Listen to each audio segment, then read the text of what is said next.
Hi, my name is Robert Sikowski. I'm a professional photographer and retoucher, and today I'm going to show you how I convert my images from color to black and white.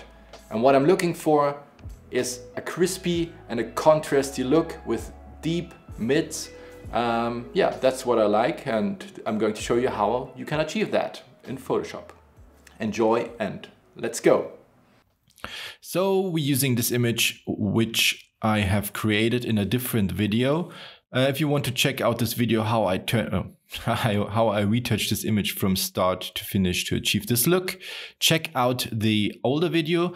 For now I'm going to show you how I convert this image into a black and white one, because I really love black and white images, and I show you how I turn this image into a black and white, which is already retouched, and how I develop raw files when I'm using them as black and white.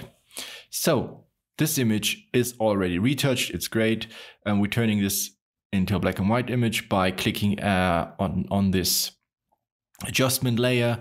And the problem is that most black and white files, which are just converted by turning them into black and white, are a little bit flat, because in the color version we have the color contrast and it looks very crisp, interesting, you know, eye-catching.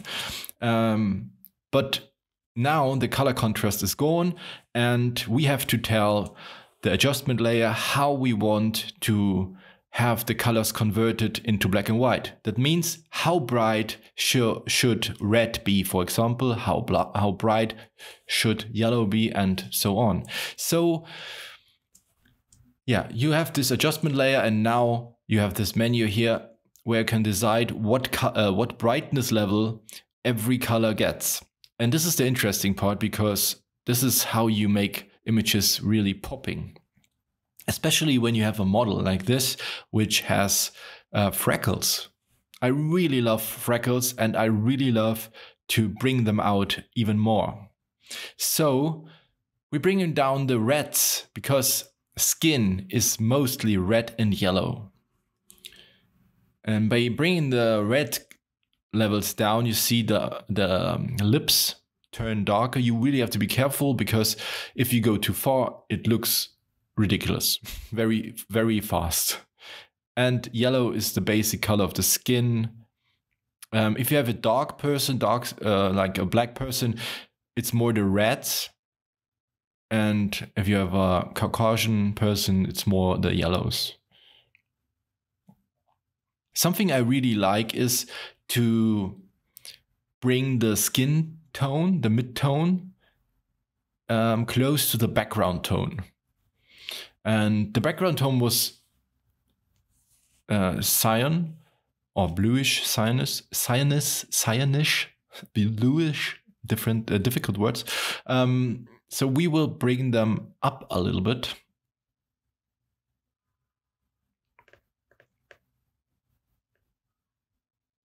And them down a little bit. So you can already see this looks awesome.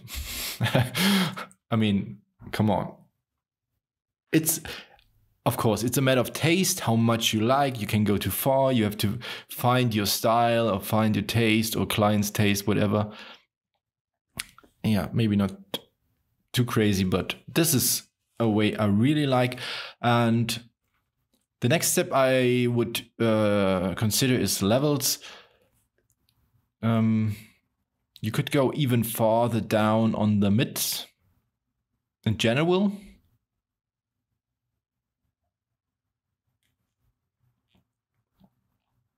And by holding down the Option key and sliding this little triangle, you can see where the image is clipping in the blacks. And I always try to find a point where the eyes, parts of the eyes, are a dark spot.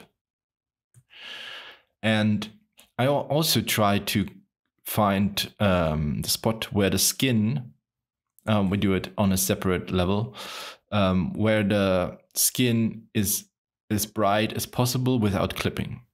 So you see the skin is almost clipping, but the shirt is clipping already. So we are going to shift this just to 250 and mask the shirt part out, because it's more a focus on the face. This should be more on the face, yeah. And I do a third layer of levels, because also just personal taste. I really like to give this image a more analog touch and less digital. So I will change this output levels. I would maybe it's try 10 on the blacks and 250 on the whites. This will bring this will wash out the blacks. It's a slider, so black isn't black anymore. It's more a dark gray, which I like very much. Maybe just the mids a little bit more. Yeah. So now I really like this image. Look at this black and white conversion. Lovely. Yeah, you have to figure out your own amount, how far you want to push the sliders, but in the end it's about experience and about taste and about the client. Yeah, but I like this result. So this was me doing a black and white conversion. This is the final image in color. This is the final image in black and white, and you see the skin tones became much more darker. But yeah, this is how black and white works for me best, I would say. But now we try something new. I'm going to save this. Now we try something new.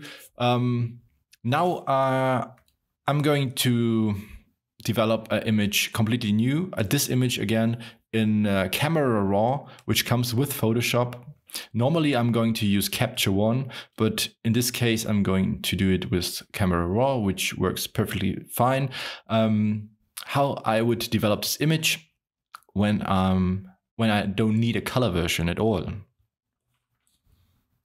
So now I've opened the RAW file without any settings, like how the camera produced the image, and we are going to develop this image to black and white. Because most of the time when I'm doing a photo shoot, I already know what the final image should look like, if it should be a color image or if it should be a black and white image. If you're not sure what the clients want, I highly recommend make a color image first and do a black and white conversion. I know it's a little bit more work, but it's much less work than doing all the retouching again if you have a black and white image and you have the client wants color image. I mean, there is a way to turn a black and white image into a color version, and maybe I can show you that if you're interested, and you can write it in the comments. Maybe I do a video about that, but to be honest, it works, but it's not great. So it's not perfect. It's okay in some cases. Okay, so this image is too bright, and I'm going to correct the white balance, even turning this into a black and white image. So push the button, increasing the contrast, bringing the exposure down, texture clarity, a black and white mixer. So we are doing basically the same what we have done in Photoshop, but now we have reds, orange, and yellows. And in Photoshop, we just had reds and yellows. And there is an ambulance going by. No, okay. And so you have to figure out what color is affecting the image most in the skin, and try a little bit. Go a little bit too far, and then go back. It's easier to see if you have enough, if you have shifted enough.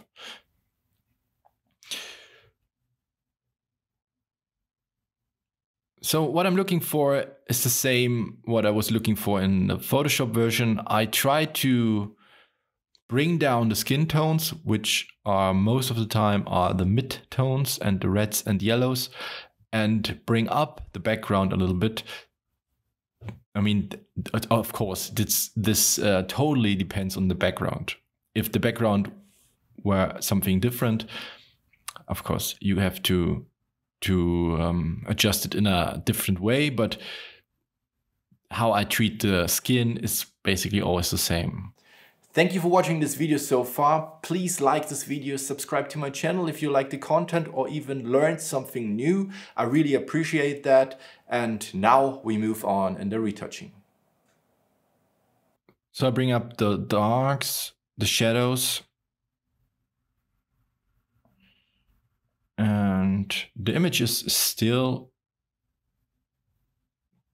too dark. Now I can activate this clipping information up here.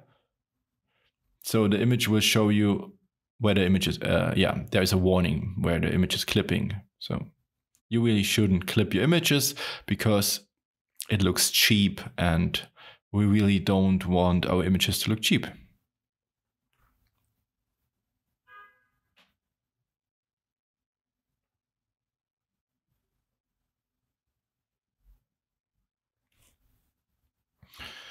This looks great.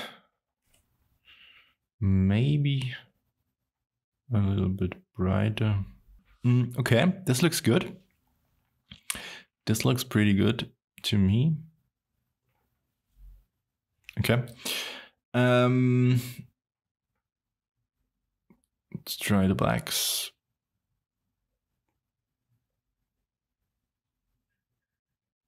It's always a little bit trying out, go too far, too dark, too bright, and try if you find something that fits you.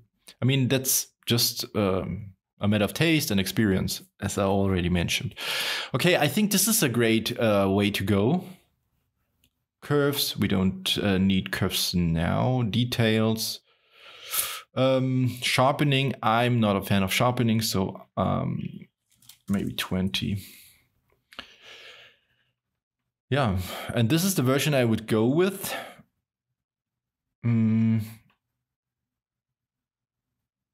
Yeah, and I would open it with ProPhoto RGB color space. That gives you the most information. Duplicate background layer because we never work on the background layer. And if you reduce the red brightness and the orange brightness, it's really common that people get basically bad skin and it looks very harsh. In that case, that model has great skin, so there is not much happening. Just a little bit here, just little dots I don't like, which I enhanced by darken the reds and the oranges, but sometimes it's very harsh and you have a lot of post-processing work doing this, but that's the price. Okay, and now I just would go on and create a adjustment layer, screening mode, mode to screen.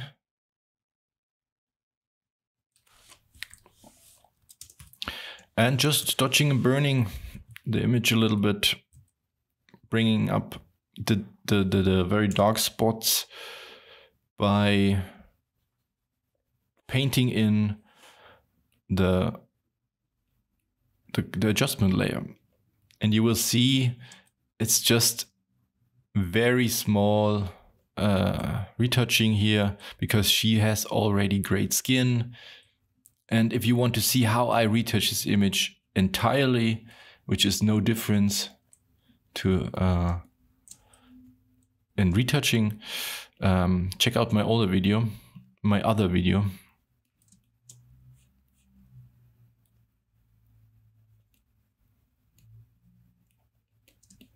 Yeah, I'm not going to finish this image now because it would take too much time, and I already retouched it. So I hate it when I have to retouch images multiple times.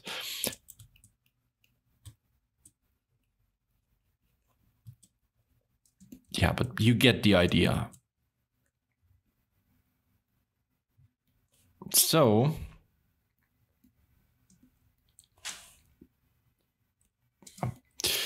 this is how I would develop an image to black and white from the raw. And now I'm going to open the image I've already turned into black and white.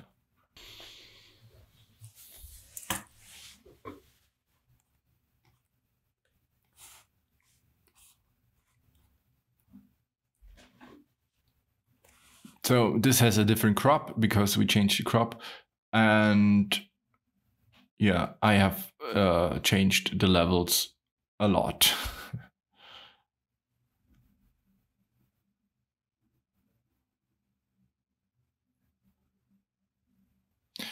And now I will save it for the web. So Command Option Shift S for exporting it.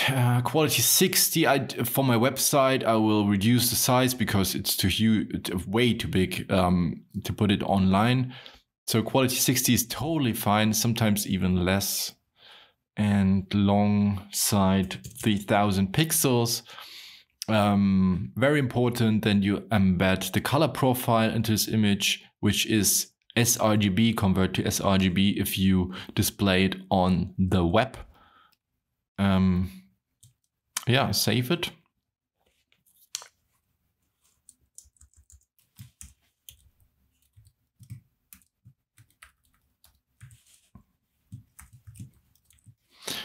And we are good to go. If you are interested in photography and retouching content, please consider subscribing to my channel. And if you want to see how I retouch this image from start to finish in Photoshop, watch this video.